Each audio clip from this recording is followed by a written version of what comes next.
네, 올해 4월엔 제21대 국회의원 선거가 있습니다. 정치권에 많은 관심이 쏠려 있죠. 새해를 맞아 각종 여론조사에서 지지도가 높은 정치인을 스튜디오에서 직접 만나보겠습니다. 오늘 이낙연 총리 함께합니다.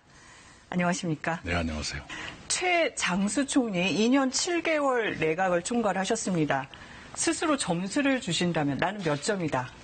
제가 제 점수를 매긴다는 건 이상하고요. 네. 열심히 하려고 했다. 이건 말씀드릴 수 있습니다. 사무실과 현장 참 많이 왔다 갔다 했네요.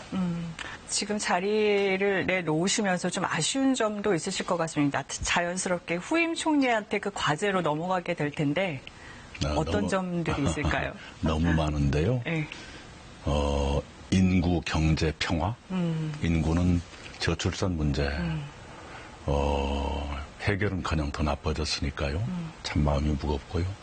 경제는 좋은 면과 나쁜 면, 빛과 그림자가 있습니다만은 빛은 더 밝게 하고 그림자는 더 지워야 한다 이렇게 생각을 합니다.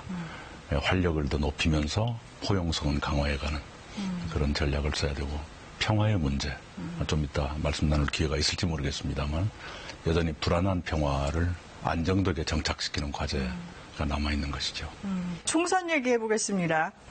종로 출마 여부에 대해서 이런 얘기를 하셨습니다. 대체로 그런 흐름에 놓여가는 것 같다. 이런 언급을 하셨고 또 자유한국당 황교안 대표도 당이 원하는 어떤 자리든 가겠다라고 얘기를 했습니다. 그러면 이른바 종로 빅매치 성사된다고 봐야 할까요?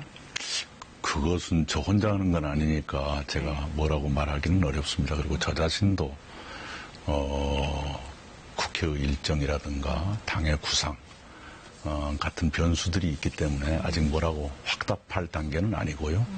대체로 저도 정치의 흐름을 읽는 편인데 그쪽으로 흘러가고 있지 않을까라는 저의 감상을 말씀드렸습니다. 그럼 여야 막론하고 이번 총선에 약간 목을 매는 형국입니다. 네. 왜 중요합니까? 이번 총선이 특별히. 이제 지금 우리 사회가 굉장히 갈등이 심해지고 그게 표출되고 있죠. 원래부터 있었던 것보다 더 이 풍랑이 심하지 않습니까? 그 이유는 헌정사상 최초의 대통령 탄핵에 있었다고 저는 봅니다. 이제까지 한 번도 겪지 않은 일을 경험하시다 보니 한쪽에서는 그걸 인정하지 않으시고 그것 때문에 분노하시고 그 다음에 벌어지는 일이 영 받아들이기 힘들고 이런 분들이 계십니다. 그런 세력이. 또 그런 세력을 대변해야 하는 정치 세력도 있는 것이고요. 그래서 점점 더 갈등이 국회 내에까지 이제 들어와 있는 것이죠. 그것이 한 번쯤 정리돼야 될 겁니다.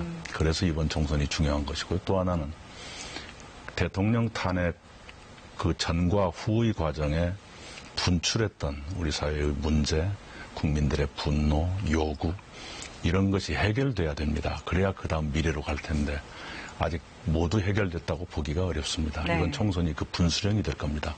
좀 더 빨리 해결할 것이냐 해결이 지체될 것이냐의 분수령이 될 것입니다. 그래서 이번 총선은 역사적으로도 중요하다 이렇게 봅니다.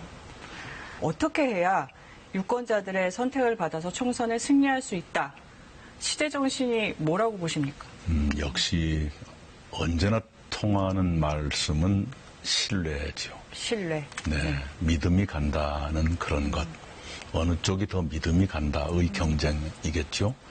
그리고 우리 사회 다수 국민이 목말라 하는 것이 무엇인가에 대한 실현 가능한 대답을 드리는 것의 경쟁이어야 할 겁니다. 네, 그쪽에서 어느 쪽이 더 많은 국민의 동의를 받느냐의 경쟁이겠죠. 네. 잃은 감이 좀 없지 않지만 차기 대선 질문을 안 드릴 수가 없습니다. 여론조사 이제 수개월째 1위시기 때문입니다.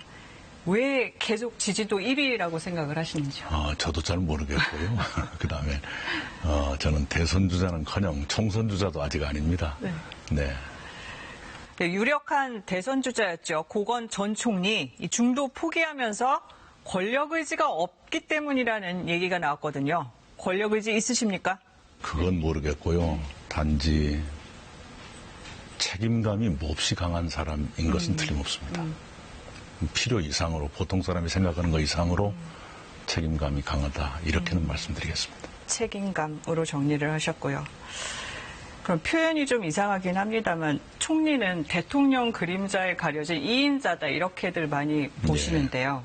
그래서 총리가 대통령이 되려면 좀 대통령과 각을 세워야 된다 이런 얘기들도 하세요. 그러면 생각이 다른 문제에 대해서 앞으로 대통령과 다른 목소리를 내실 의향도 있으신지요? 각을 세워야만 지도자로 보인다. 저는 그렇게는 생각하지 않습니다. 네. 더구나 저는 문재인 정부의 절반 이상을 함께했던 사람입니다. 네. 앞으로 남은 기간도 그 정책의 연장선상에서 국정이 그 수행이 될 텐데 마치 자기는 아무 관계가 없었던 것처럼 다른 얘기하는 건 무책임한 일이죠.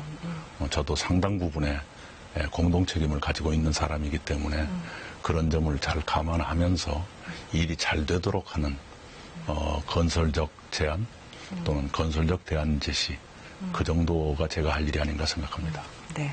역대 대통령들 보면 이제 이른바 팬덤이라고 하는 게 있지 않습니까? 문 대통령도 그랬고요. 뭐 대선 주자로서 그런 팬클럽들 좀 도움이 될 거라고 보시는지요? 그게 양면이 있을 겁니다. 강렬한 지지자들의 그룹이 생긴다는 것이 좋지요. 좋은데 빛이 강하면 그림자도 반드시 있는 것이고요. 거기에 따르는 폐단이 있을 수 있습니다. 어떤 판단에 제약을 받는다거나 사람으로 인해서 생기는 문제들이 생길 수도 있습니다. 늘 이른바 권력 주변의 문제라는 게 그런 데서 나오는 것 아닙니까? 그래서 저는 지도자에게는 지지자나 조직도 필요하지만 그와 비슷한 정도로 지도자에게는 고독이 필요하다. 이렇게 믿는 편입니다.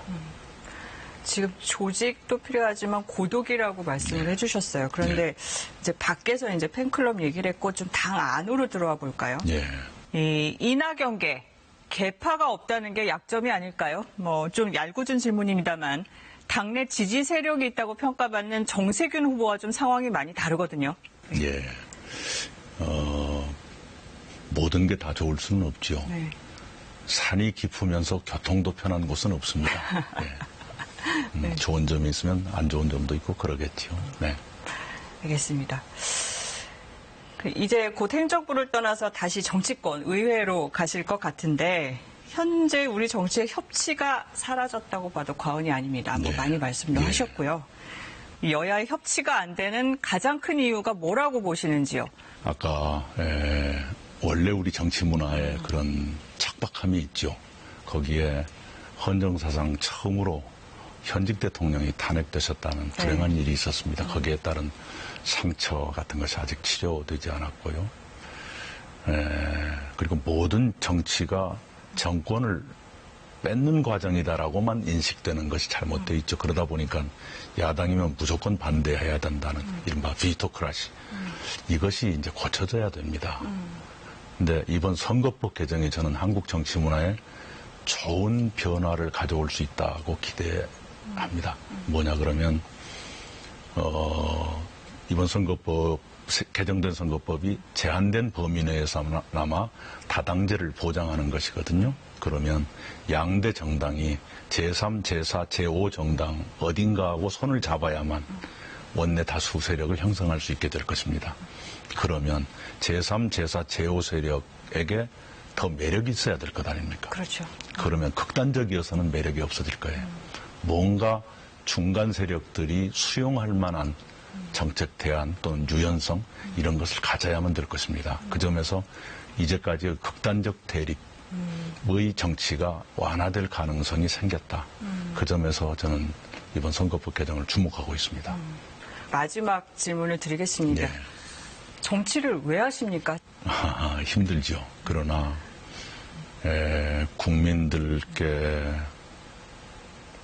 국민들께서 부닥치는 문제를 하나라도 해결하는 것, 그리고 국가가 부닥치는 문제를 풀어가는 것, 이것이 정치의 기본 책임인데요.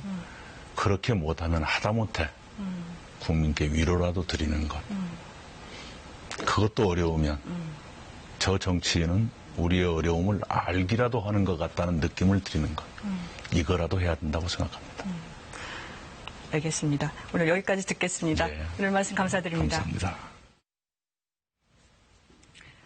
네, KBS는 이낙연 총리와 동시에 한국당 황교안 대표에게도 9시 뉴스 출연을 요청했습니다. 황교안 대표 대담 역시 확정되는 대로 방송해드리겠습니다.